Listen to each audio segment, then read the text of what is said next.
Jedného dňa prišiel archaniel Gabriel za Máriou a takto ju oslovil. Mária, budeš mať špeciálne bábätko a bude to Boží syn a dáš mu meno Ježiš a bude zázračný. Čo som a ja a bábätko a bude zázračné. Idem to rýchlo povedať Jozefovi. Jozef, budeme mať bábätko a bude zázračné. Čože? Bábätko, ja odpadnem. Ale o chvíľku Jozef pohľadil Máriu a povedal: Neboj sa, Mária, všetko spoločne zvládneme. Zavolal svojho oslíka. Ako mňa vypať,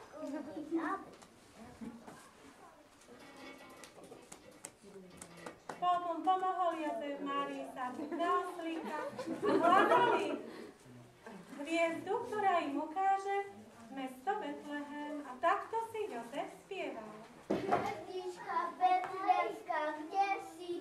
Putujem cez hory, nesí, pomoc tu dám. Hviezdička betlehemská, kde si? Putujem cez hory, nesí, pomoc tu dám. Ale o chvíľku zbadal mesto Betlehem a hovorí Márii: Mária, pozri, tam je Betlehem, tam vás možno niekto prišíni. A tak išli do mesta. Ako išli do mesta, hľadali dvierka, kto by im otvoril. A oni strácali nádej. Vedeli, že všetko dobre dopadne. Zaklopali na prvé dvere.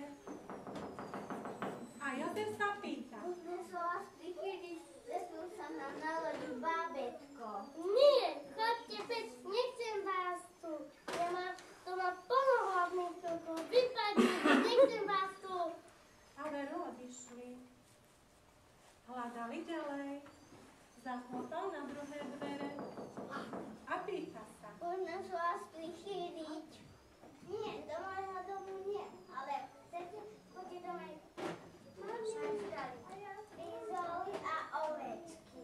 A tak išli do maštala medzi býka, ovečku, medzi kravičky.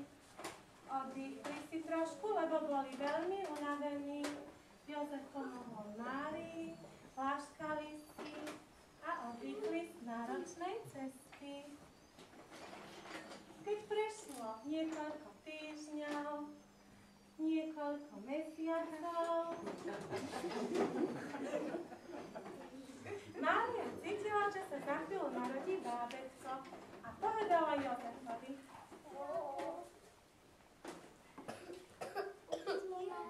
Za chvíľu sa nám narodí bábätko. A veru tak aj bolo. Ešte sa o ňu Jozef postaral, veľa ju hladkal, dal jej aj puspel a v tej chvíľke sa jej narodilo bábätko. Krásne malo oči ako hviezdy. A zvieratka, aby mu nebolo zima, mu dýchali nad nožky. Aj býk, aj ovečka, mú, bé.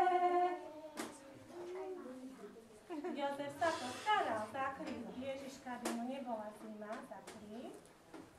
A v tej chvíli prišiel anjel Gabriel a všetkým nahlas povedal: Radujte sa, veselte sa, mi sa nám narodil Boží syn, mi sa nám narodila láska.